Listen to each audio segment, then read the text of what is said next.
आप अपने आप को अनम्यूट करके बोलो पहले। हाँ जी, अनम्यूट करिए आप। जी जी। बोलो। हाँ, बताया था मैम, आप इनकम टैक्स के बारे में बता दिया। हाँ जी, जो इनकम टैक्स के बारे में बताया था उससे थोड़ा है ये जीएसटी। अगर किसी भी पर्सन का रेवेन्यू 10 लाख या 20 लाख से ऊपर होता है, मतलब सालाना, तो वो जीएसटी फाइल कर सकते हैं, अपनी जीएसटी रजिस्टर करते हैं, जिससे हमें जीएसटी नंबर मिलता है। कोई है यहाँ पे जिनको जीएसटी पता है, जीएसटी के बारे में, जीएसटी नंबर के बारे में? किसी को मिला है जीएसटी नंबर? किसी ने अभी तक ट्राई किया है? सुरेश जी आप बताइए।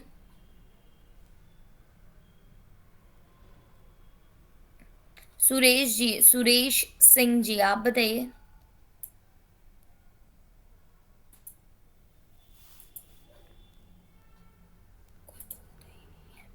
चलिए ठीक है, बात करते हैं जीएसटी के बारे में। देखिए जीएसटी क्या होता है, गुड्स एंड सर्विसेज टैक्स होता है, ठीक है।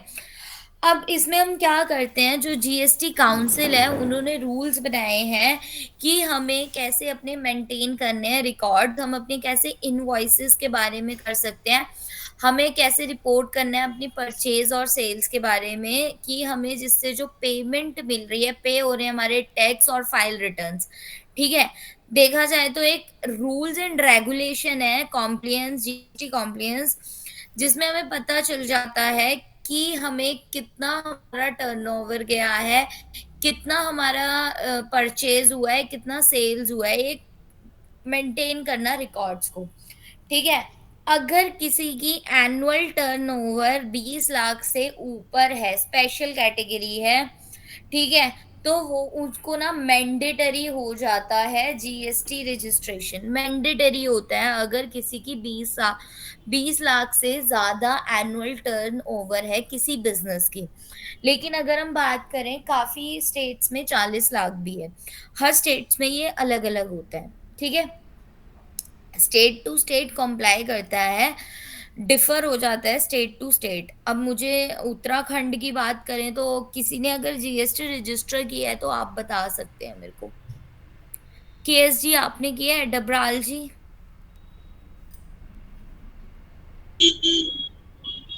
जी आपने किया है, खुद को जीएसटी रजिस्ट्रेशन किया है अपनी? जी जी। हाँ जी, तो उसके बारे में थोड़ा बहुत बता दीजिए हमें। जीएसटी तो अब जो माल पे स्वयं पेड कर लेते हैं, जो माल खरीदते हैं हम, वहां से ऑलरेडी जीएसटी जमा हुआ है। हाँ ओके ओके। तो आपको क्या फायदा हुआ इसका जीएसटी का पता है?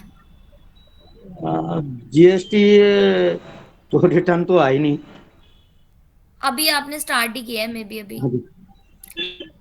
तो जीएसटी रिटर्न आ जाता है, टेंशन मत लो, आ ही जाएगा जी आपका भी। जी हाँ जी, जी ठीक है। अब देखिए जीएसटी का क्या है, मेन मोटिव क्या होता है, देखिए आपकी इंटर स्टेट सेल हो रही है या sale within same state है, कैसे है, देखिए हम अलग अलग करते हैं। या तो हमारा बिजनेस जो है वो स्टेट के अंडर है, जो हमारी एक्सपोर्ट इंपोर्ट हो रही है वो सब कुछ स्टेट के अंडर अंडर है, वो कहीं नहीं जा रही है। लेकिन अगर हम बाहर कर रहे हैं, अगर हम यहाँ से कहीं दिल्ली कर रहे हैं, दिल्ली नहीं बिहार कर रहे हैं, तो हमें जीएसटी कंप्लेंट्स करनी पड़ती है, जीएसटी नंबर हमें लेना पड़ता है, अगर हमारा जो है, जो बिजनेस है वो एक स्टेट से दूसरे स्टेट पे जा रहा है तो, ठीक है। अब बात करें, अगर आपकी सेल जो हो रही है वो विद इन सेम स्टेट हो रही है, मतलब एक ही स्टेट के अंडर हो रही है, तो वो सी जीएसटी और एस जीएसटी के अंडर आती है। लेकिन अगर इंटर स्टेट सेल है आपकी तो वो आईजीएसटी कहलाती है, ठीक है। अगर सेल हो रही है सेम स्टेट में, मतलब आप गढ़वाल में है, गढ़वाल में ही आपकी सेल हो रही है, आप जो इंपोर्ट और एक्सपोर्ट कर रहे हैं वो सिर्फ और सिर्फ गढ़वाल में ही कर रहे हैं, तो वो सी जीएसटी और एस जीएसटी होता है, दो कैटेगरीज होती हैं, सी जीएसटी और एस जीएसटी। लेकिन अगर आप गढ़वाल से दिल्ली में कोई कुछ कर रहे हो तो वो आईजीएसटी कहलाता है, ठीक है। ये क्या होता है, इनडायरेक्ट टैक्स होता है आपका, goods service tax. Indirect tax होता है मैन्युफैक्चर, सेल्स और कंजम्पशन पे, सेल्स गुड्स की, जो भी आपने गुड्स और सर्विसेज ली है उसकी जो कंजम्पशन हो रही है नेशनल लेवल पे, ठीक है, उसका टैक्स है। इसका क्या होता है, एक नॉर्मल है आपकी जो ड्यूटीज हैं, कस्टम ड्यूटीज, मतलब सॉरी एक्साइज ड्यूटीज वगैरह हो जाती हैं, ठीक है। आपका जो सिंगल टैक्स है, ये सब जो होता है उसमें ये टैक्स एडमिनिस्ट्रेशन के अंडर आता है, ठीक है। केएसडी आप शायद में भी कर रहे होंगे, आप दूसरी स्टेट्स में भी इंपोर्ट या एक्सपोर्ट कर रहे हैं, अभी शायद कर रहे हैं या नहीं कर रहे हैं।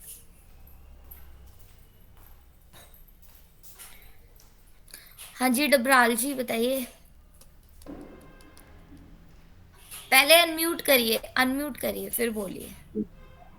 हाँ, अभी दूसरी स्टेट पे नहीं, क्या अपनी स्टेट में?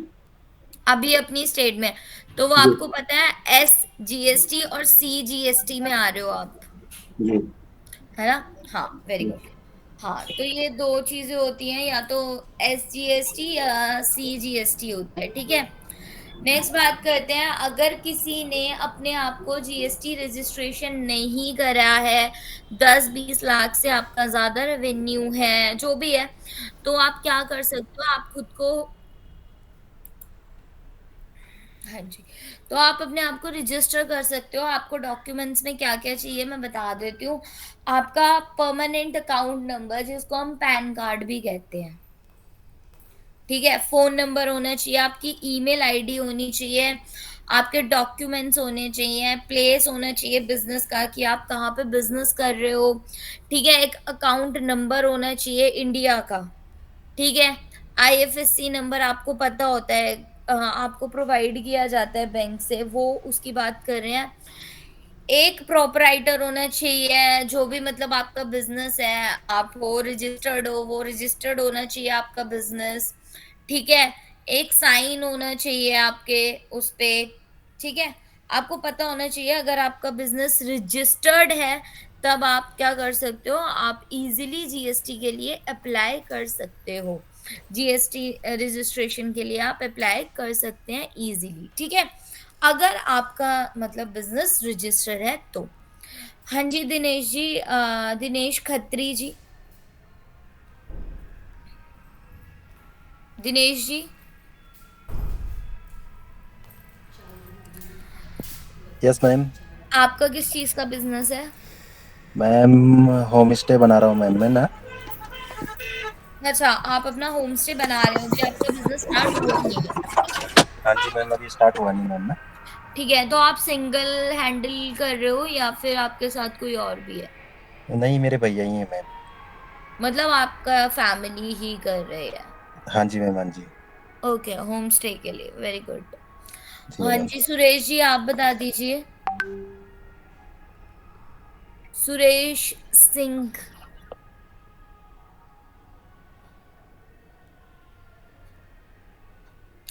हाँ जी संध्या सेमवाल, आप बताइए।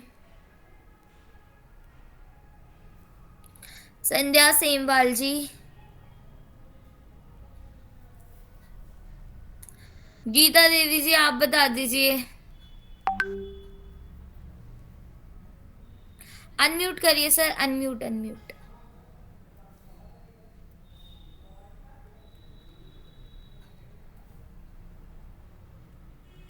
हाँ जी जी सर, क्या कह आपने रहे हैं अभी? जीएसटी रजिस्ट्रेशन करी है या नहीं करी है? किसकी डिसीजन?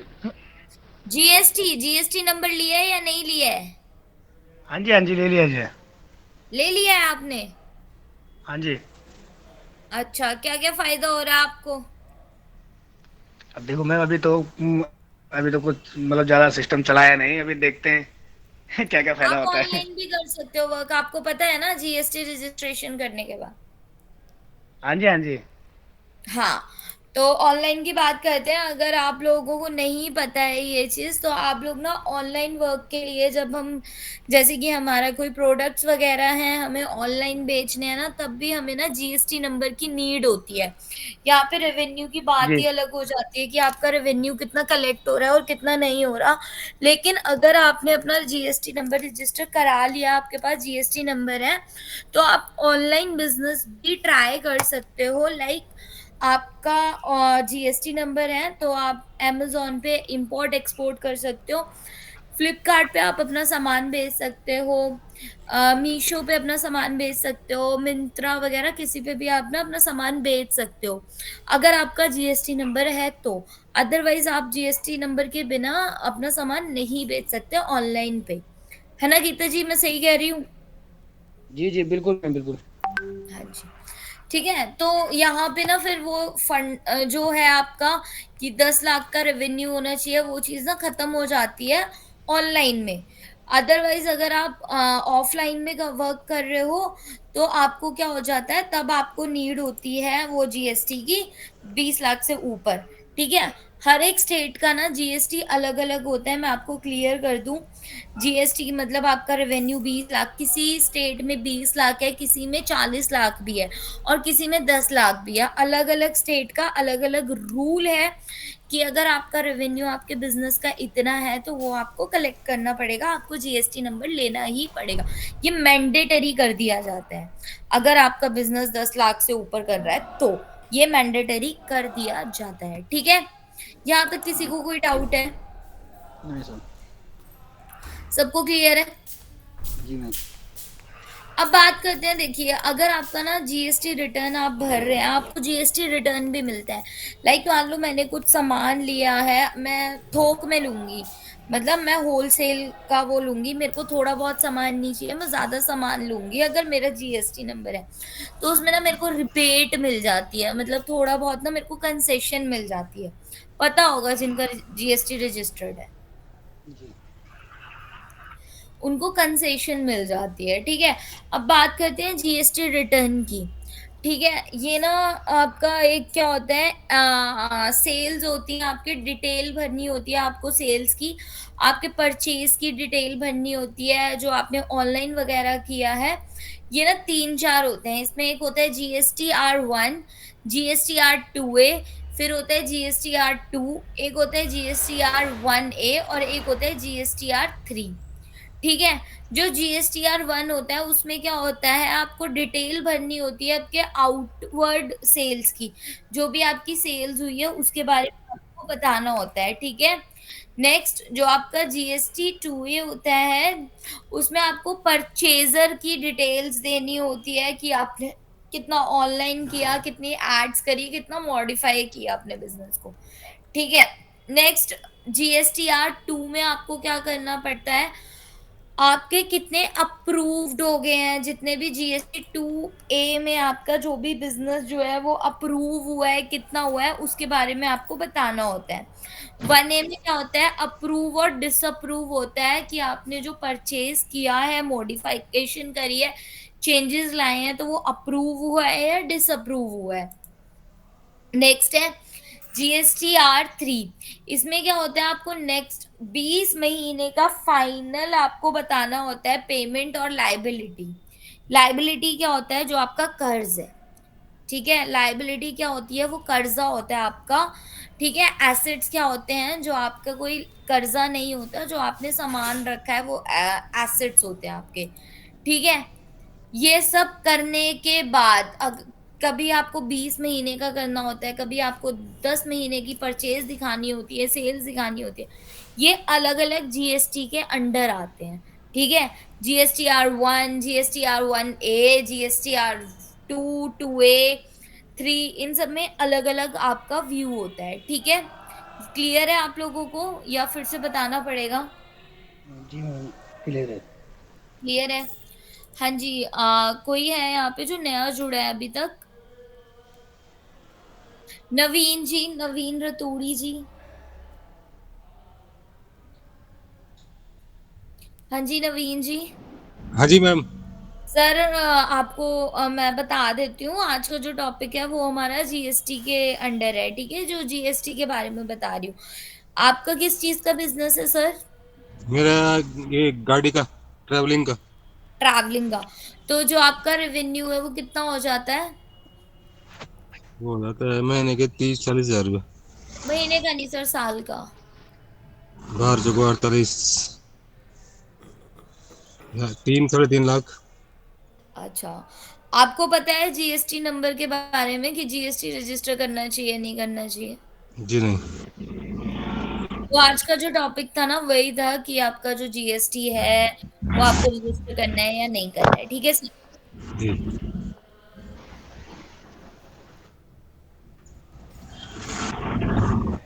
ठीक है। तो यहाँ तक था आपका जीएसटी रिटर्न्स के बारे में। अब बात जीएसटी रिटर्न्स तक आपको क्लियर है सबको कि क्या कॉन्सेप्ट होता है जीएसटी का, क्या है जीएसटी? गुड्स सर्विसेज टैक्स है, गुड्स और सर्विसेज टैक्स है। अगर किसी का रेवेन्यू 20 लाख से ज्यादा है तो मैंडेटरी है, मतलब उनके पास कोई ऑप्शन नहीं होता, उनको रजिस्टर करना ही पड़ता है जीएसटी के अंडर। ठीक है।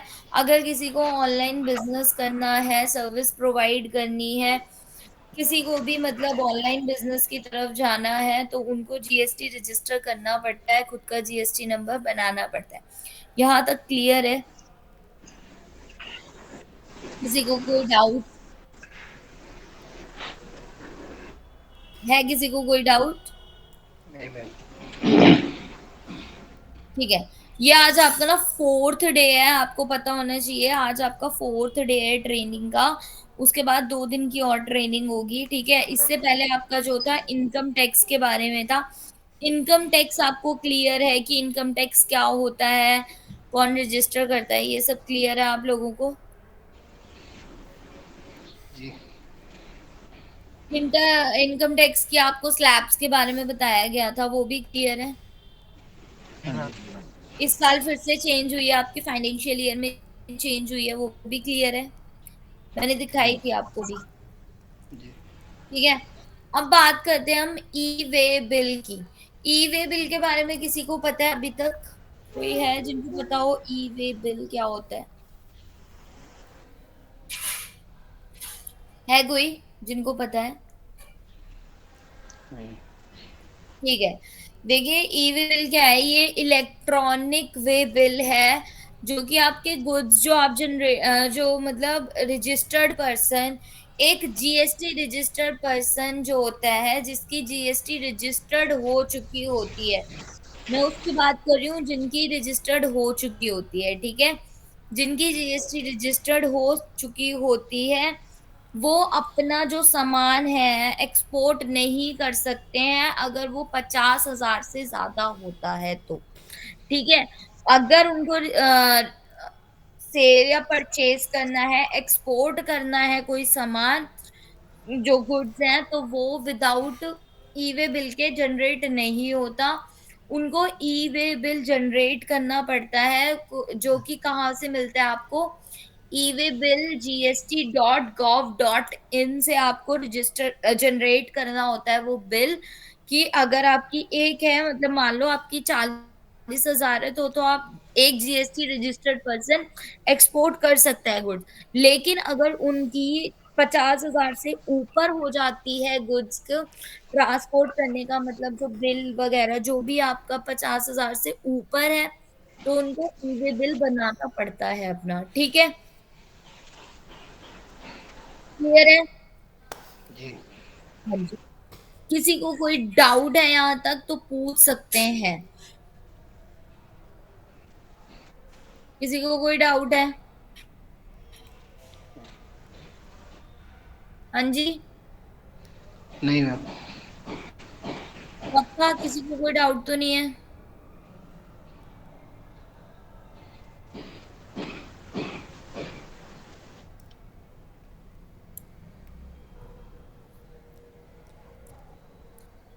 आगे बढ़े? जी। ठीक है। अब बात करते हैं हम SGST के बारे में। वैसे मैंने आपको बता दिया है, लेकिन अगर हम एक वीडियो देखें तो आपको ये चीज ज्यादा क्लियर हो जाएगी, ठीक है? मैं बता रही हूँ आपको।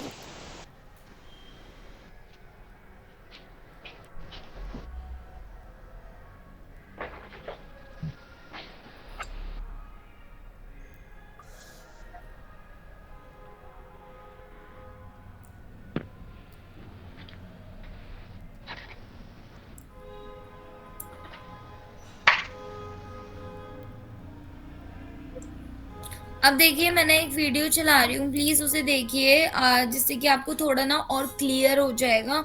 फिर आप प्लीज मेरे से डाउट वगैरह जो भी होगा आप उस क्लास में पूछ सकते हैं, ठीक है।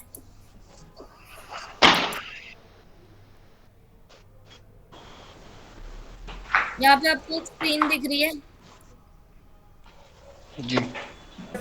जिसको मैं बोलता हूं CGFT, एक है स्टेट GST जिसको मैं बोलता हूं SGFT, और एक है इंटीग्रेटेड GST जिसको मैं बोलता हूं IGFT। सर ये क्या सर, ये तो GST तो था ही, अब ये 3 अलग अलग GST, central GST, state GST and integrated GST। अरे भाई बहुत सिंपल है, मैं आपको बताता हूं। देखो मैं आपको एक एग्जांपल बताता हूं जिससे आपको अच्छी तरह समझ में आएगा। सपोज करो कि मैं रहता हूं जयपुर, मैं रहता हूं जयपुर, ठीक है ना, जैसा कि मैं जयपुर में रहता हूं। ओके, अब मैं जयपुर रहता हूं, मैंने क्या बनाया था, कैलकुलेटर बनाता हूं। अब ये कैलकुलेटर मैं कहां कहां बेच सकता हूं, आप मुझे बताओ। देखो, या तो मैं ये कैलकुलेटर जोधपुर बेच सकता हूं, हाँ, या मैं ये कैलकुलेटर जयपुर खुद लोकल बेच सकता हूं, हाँ, या मैं ये कैलकुलेटर मुंबई में भी बेच सकता हूं, हाँ, या मैं कैलकुलेटर चेन्नई बेच सकता हूं, हाँ। मतलब मैं अपना जो प्रोडक्ट है कहां कहां बेच सकता हूं भाई, इंडिया में कहीं भी बेच सकता हूं। मैं अभी इंटरनेशनल की बात नहीं कर रहा हूं, इंडिया की बात कर रहा हूं। इंडिया में ये मैं प्रोडक्ट कहीं पे बेच सकता हूं, जयपुर में लोकल में बेच सकता हूं, जोधपुर में बेच सकता हूं, उदयपुर में, मुंबई में, चेन्नई में, दिल्ली में, तमिलनाडु में, कहीं पे भी मैं बेच सकता हूं, राइट। अब हुआ क्या कि गवर्नमेंट ने बोला देखो, अगर आप सेम स्टेट में बेचते हो, सेम स्टेट का मतलब है राजस्थान में अगर आप हो, आपका बिजनेस किधर है, रजिस्टर्ड का है आपका बिजनेस, मेरा बिजनेस राजस्थान में, जयपुर में है, तो अगर आप राजस्थान में ही सेल करते हो अपनी स्टेट में, मैंने सिटी नहीं बोला है, स्टेट में सेल करते हो, तब आपको 2 टैक्स पे करने पड़ेंगे। घबराओ, मैं पूरा समझाऊंगा कि 2 टैक्स क्यों आ गए। अगर आप सेम स्टेट में करते हो तो आपको 2 टैक्स पे करने पड़ेंगे। जैसा कि अगर आप, ये जोधपुर कहां पे आता है सर, ये राजस्थान में आता है। जयपुर कहां आता है सर, ये भी राजस्थान में आता है। और मेरा प्लेस ऑफ बिजनेस कहां है, प्लेस ऑफ बिजनेस कहां है सर, वो भी राजस्थान है। तो मतलब अगर मैं सेम अपना प्रोडक्ट मेरे स्टेट में बेचता हूं तो मेरे को 2 टैक्स लगेंगे। कौन से टैक्स लगेंगे, सुनो। अगर मैं सेम स्टेट में बेचता हूं, सेम स्टेट के अंदर बेचता हूं, तो मेरे 2 टैक्स लगेंगे। कौन सा टैक्स लगेगा, एक लगेगा CGST जिसको मैं बोलता हूं सेंट्रल GST, और एक लगेगा SGST। लिख दूं यहां पे सेंट्रल GST, और इसको मैं बोलता हूं स्टेट GST। क्लियर है। तो मेरे 2 टैक्स लगेंगे अगर मैं सेम स्टेट में बेचता हूं, मतलब विद इन सिटी, अरे विद इन स्टेट। मतलब एग्जाम्पल के लिए सपोज करो जयपुर में मैं हूं, जयपुर का माल मैंने बेचा जोधपुर, जयपुर का माल मैंने बेचा जयपुर के अंदर, जयपुर का माल मैंने बेचा उदयपुर, जयपुर का माल मैं कहीं पे भी अपने स्टेट में बेचता हूं, तो वो क्या होगा, उसको मैं 2 टैक्स लगाऊंगा। एक लगाऊंगा CGST और एक लगाऊंगा SGST। ओके, तो अब ये CGST और SGST क्या है, सुनो। मेरा प्रोडक्ट गवर्नमेंट ने कैलकुलेटर बेचने के लिए कितना लगा रखा है, गवर्नमेंट ने कहा कैलकुलेटर पे GST लगेगा 18%। तो क्या आपको लगता है कि ये, अभी लिखना मत, क्या आपको लगता है ये भी 18% होगा, ये भी 18% होगा? क्योंकि सर 2 टैक्स कर दिए। गवर्नमेंट ने कहा आपका GST का जो स्लैब है, हर एक प्रोडक्ट का एक अलग स्लैब होता है भाई, 0, 5, 12, 18, 28। तो मैं, गवर्नमेंट ने बोला आप कैलकुलेटर, तो कैलकुलेटर नॉर्मल प्रोडक्ट है तो इस पर 18% है। अब 18% आपको क्या लगता है कि मुझे 2 बार 18% पे करना पड़ेगा? मतलब अगर मैं अपना माल जयपुर में बेचूं या उदयपुर में बेचूं या जोधपुर में बेचूं या राजस्थान में कहीं भी बेचूं, तो क्या मुझे 18% पे करना पड़ेगा 2 बार, 18, 36%? नहीं, गवर्नमेंट ने कहा परेशान मत हो। तो मैंने कहा क्या करूं, फिर आपने 2 टैक्स तो लगा दिया, मैं क्या करूं?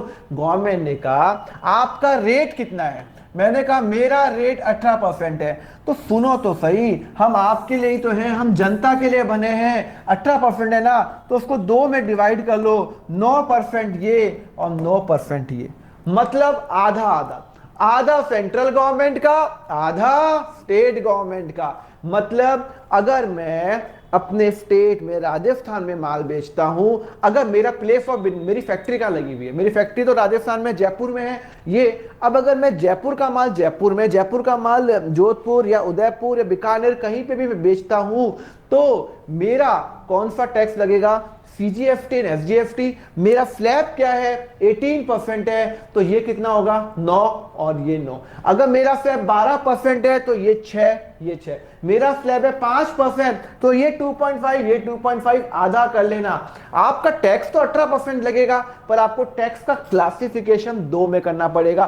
CGST and SGST 9%। 18 तो 28 होगा तो 14% ये, 14% ये, ऐसा नहीं 28 28। बात समझ में आ गई?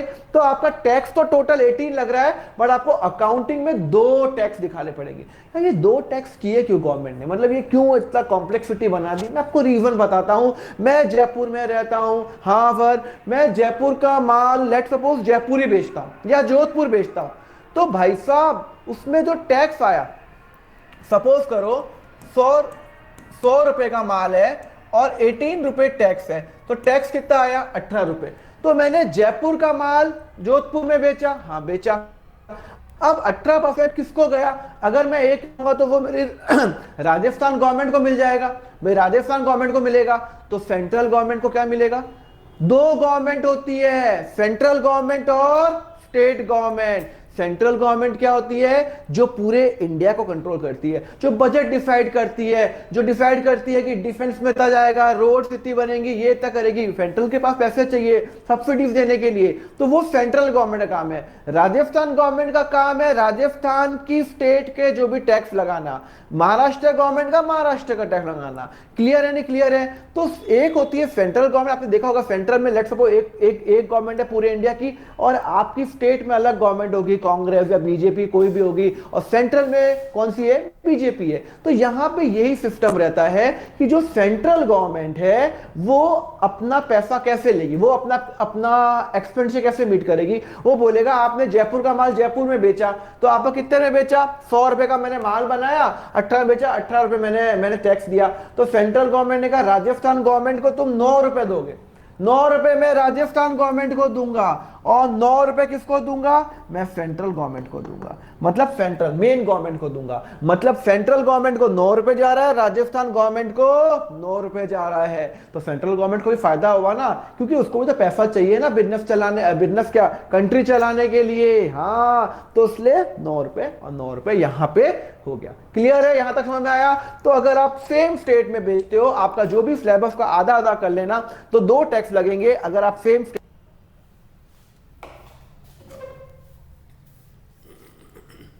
हाँ जी। तो आपको क्लियर हुआ थोड़ा बहुत यहाँ से कि सीजीएसटी क्या होता है और एसजीएसटी क्या होता है? क्लियर हुआ है? कोई है ऐसा जिसको क्लियर ना हुआ हो? बता सकते हैं वो। क्लियर हुआ? कोई हाँ या ना में बोल सकते हैं। हाँ जी, किसी को क्लियर हुआ या नहीं हुआ बोल सकते हो। ये आज का टॉपिक था। क्लियर है कि सीएसजी से, तो इसमें यही बताया गया है कि आपको ज़रूरी नहीं है कि 18% तो है, लेकिन हर जगह आप 18 हर जगह देते जाएंगे, ऐसा कुछ नहीं है। 9 आप सेंट्रल को देंगे और 9 आप अपनी स्टेट को देंगे। ठीक है, ये जस्ट उन्होंने एग्जाम्पल लिया था कि 9% और 9% का। ठीक है, ऐसा नहीं होता। कभी क्या होता है 6% भी हो जाता है। ठीक है, कि कोई स्टेट 6% ले रही है, बाकी आपका सेंट्रल ले रही है। ठीक है, यहाँ तक था आज का टॉपिक। मे बी आप लोगों को क्लियर हो गया होगा। किसी को कोई डाउट है तो पूछ सकता है।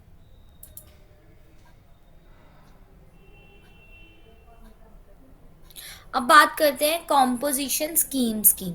ठीक है, जो जीएसटी कॉम्पोजिशन स्कीम होती है वो ऑप्शन है आपके लिए जो आपके टैक्स पेयर होते हैं उनको ना अथॉरिटी में बताना होता है, टैक्स अथॉरिटी में, कि उन्होंने ये रजिस्टर्ड किया है अपने आप को जीएसटी के स्कीम के अंदर।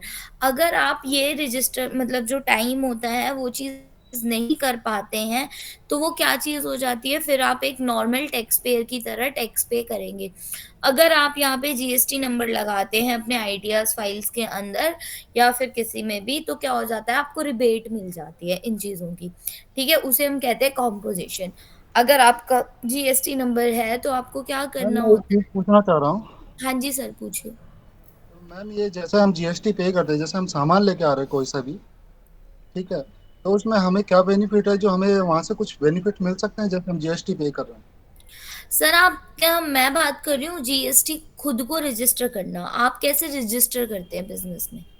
नहीं मैम, जैसे मैं सामान लेके आ रहा हूँ दुकान के लिए, ठीक है, जो तो हम जी, कुछ चीजें, तो आपने उसमें अपने, हाँ हाँ जी, बोलिए बोलिए।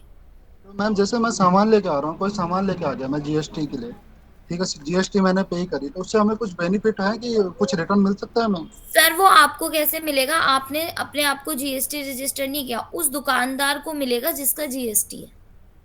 तो मैम आपने जैसे मैं किसी आरटीआर फाइल होलसेलर कर से लिया होगा सामान।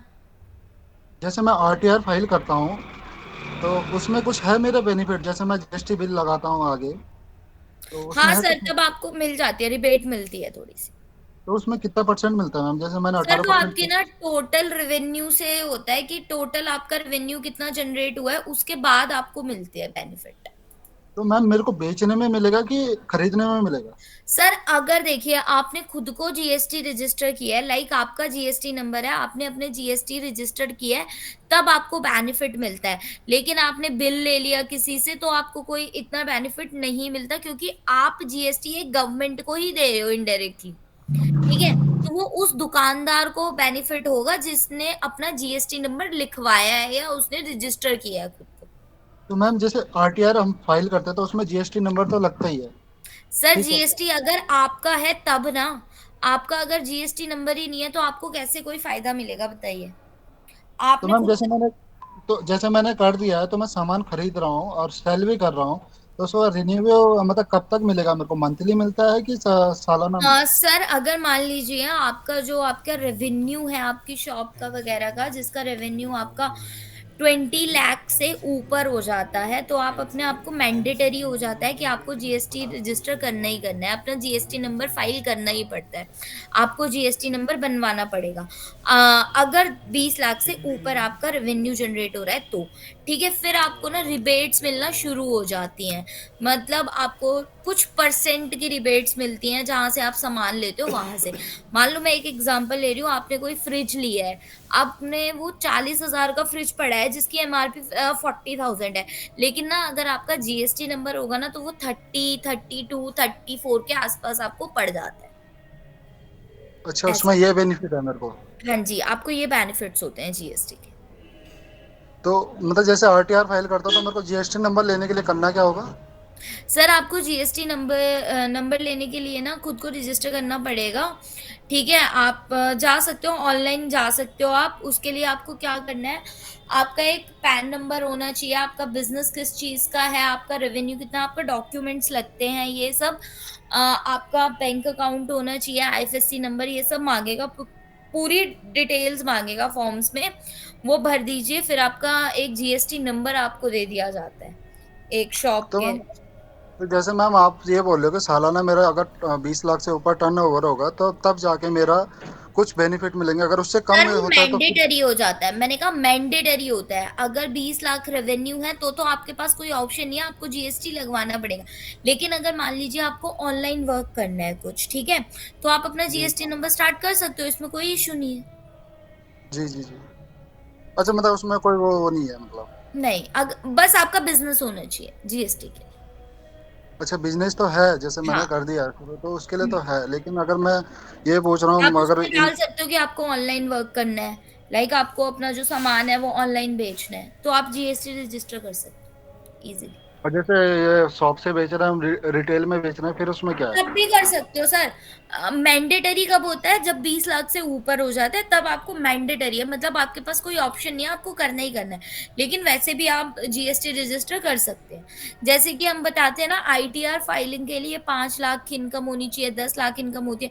लेकिन कोई कोई क्या करते हैं, जिनकी इनकम नहीं भी होती है, नील टैक्स पे करते हैं जो, वो भी अपना आईटीआर फाइल करते हैं। जी जी। वैसे ही आप लोगों के साथ भी, जीएसटी के साथ भी होता है। तो मैम जैसे कुछ चीज़ों का हमें जीएसटी बिल नहीं मिलता है, मान लीजिए जैसे कुछ चीज़ें हम लेके आते हैं, जैसे परचून में कुछ सामान आता है या कुछ तो चीज़ें सर आते हम हैं, तो ना उसको उससे कच्चे बिल पे डिमांड कर लेते हैं, ठीक है। हम पक्का बिल नहीं लेना चाहते हैं, तो पक्का बिल लेंगे तो आपको जीएसटी जरूर मिलेगा। तो जीएसटी जैसे होल 18%, 12% लिखा आएगा। तो मैम जैसे होलसेलर तो देने से मना करता है, क्योंकि मैंने बात करी थी, तो उस कंडीशन में क्या है फिर? कच्चे बिल नहीं सर, प्रूफ? देखिए सर, कच्चा बिल ऐसा नहीं होता है, होलसेलर मना नहीं कर सकता है। ऐसा कुछ नहीं होता, बट उनका क्या होता है, जीएसटी पे ना ज्यादा पैसे लग जाते हैं, कहते हैं हमें टैक्स ज्यादा लगता है, ये दिखाना पड़ता है, इसीलिए ना थोड़ा तोल मोल कर देते हैं। अदरवाइज आप किसी से भी मांग सकते हो पक्का बिल। क्योंकि यहाँ पे तो लगभग मना ही करते हैं, मैंने बात करी है, तो मेरी शॉप भी चल रही है, तो लगभग 50% दुकानदार मना ही करते हैं बिल के लिए ना।